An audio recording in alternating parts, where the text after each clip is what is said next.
Aunque parezca mentira, el mundo desconocía la cultura y el arte egipcios antes del siglo XIX. Solo se conocían los obeliscos traídos por Roma y se tenía una vaga idea de las pirámides, hasta que Napoleón organizó una expedición a Egipto. A partir de entonces, aventureros y artistas europeos fueron los primeros en recorrer el Nilo y dar a conocer sus monumentos. Muchos de estos monumentos se habrían perdido si el mundo no se hubiera unido para salvarlos de quedar hundidos en el río.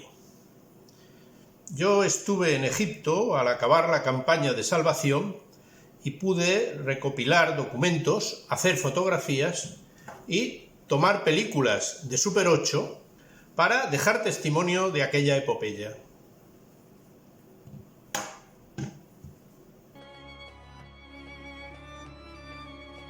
El río Nilo se desborda anualmente, siendo desde la antigüedad la razón de la fertilidad de las tierras de Egipto.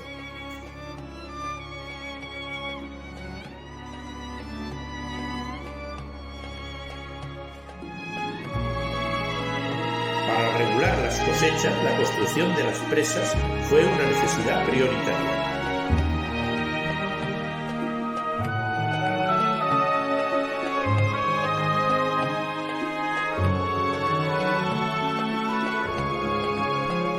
La primera se hizo en 1898, pero su posible desbordamiento obligó en 1952 a construir una segunda a 6 kilómetros de la anterior, con financiación y diseño a cargo de la Unión Soviética.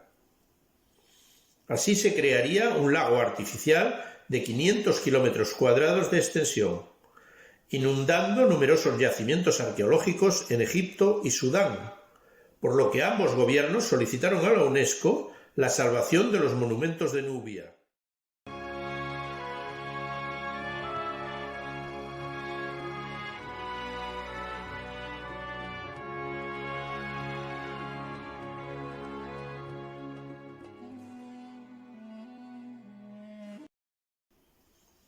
Francia ofreció su colaboración y se creó un comité internacional en París para la salvación de más de 16 templos y construcciones antiguas que inspeccionó los monumentos afectados.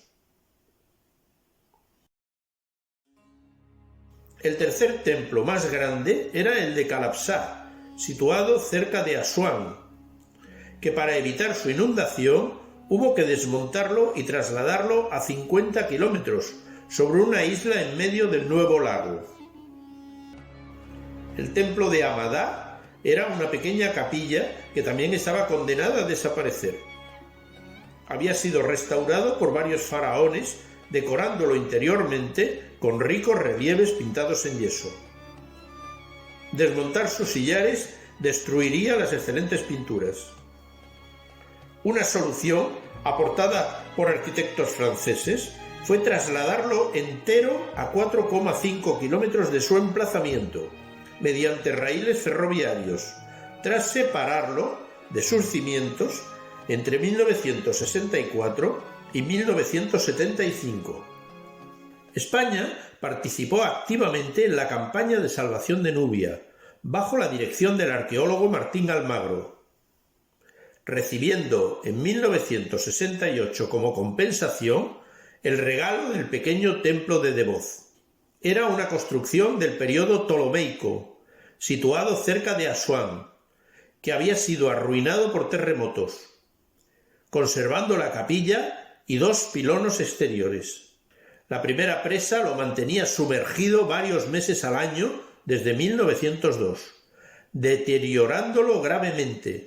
Los sillares, embalados en cajones de madera, llegaron a Valencia en 1970 para ser reconstruido en Madrid, con la única ayuda de fotos antiguas y una planta del edificio. No hay ningún interés de España por su devolución.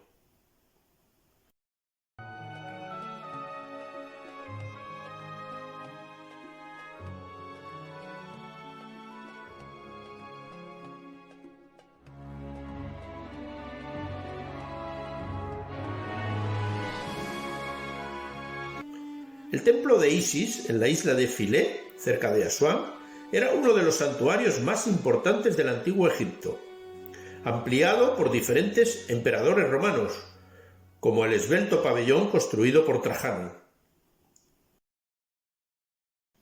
En el año 550 se cerró el templo, cuando el emperador Justiniano acabó con los cultos paganos, siendo ocupado y dañado por los cristianos, así como por los musulmanes posteriormente.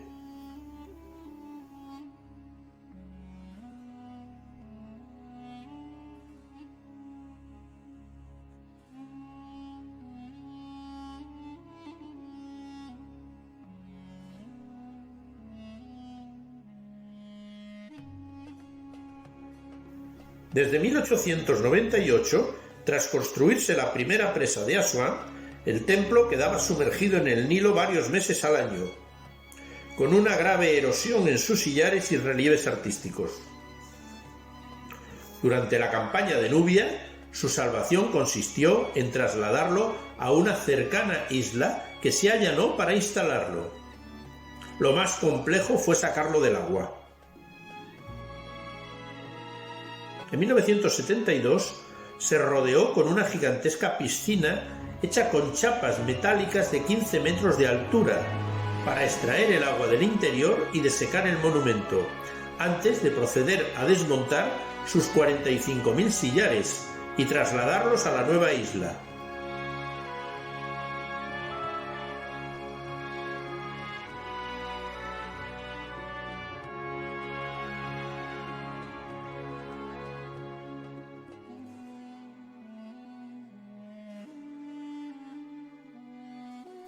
La reconstrucción se completó 7 años después. Fue una labor orgullo de la ingeniería, de la que quedan restos de chapas olvidados en el Nilo.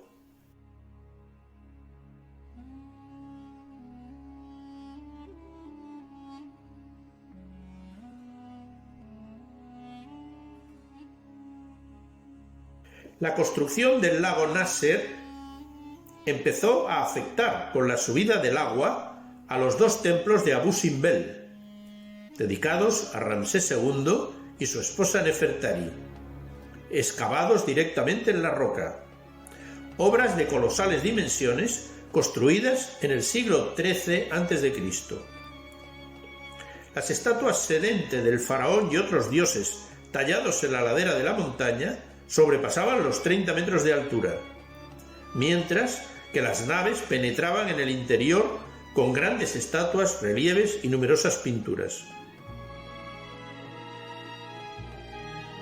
Con el tiempo, la arena del desierto los había semicubierto durante siglos, hasta que en 1959 se iniciaron los estudios para su salvación, bajo la dirección del arqueólogo Piero Gassola. Se pensó en hacer una presa que lo protegiera o en cubrirlos con una cúpula de hormigón bajo el agua. Pero finalmente se decidió lo más complicado, trasladar los templos con las dos montañas en que estaban encajados a una altura superior de 65 metros, donde se reconstruirían dos nuevas montañas artificiales. Se cortaron más de 1000 enormes piezas de 30 toneladas cada una que se instalaron bajo dos cúpulas de hormigón huecas. El traslado, que se inició en 1968, se ha convertido en una de las más importantes epopeyas de la salvación del patrimonio, gracias a la colaboración internacional en plena Guerra Fría.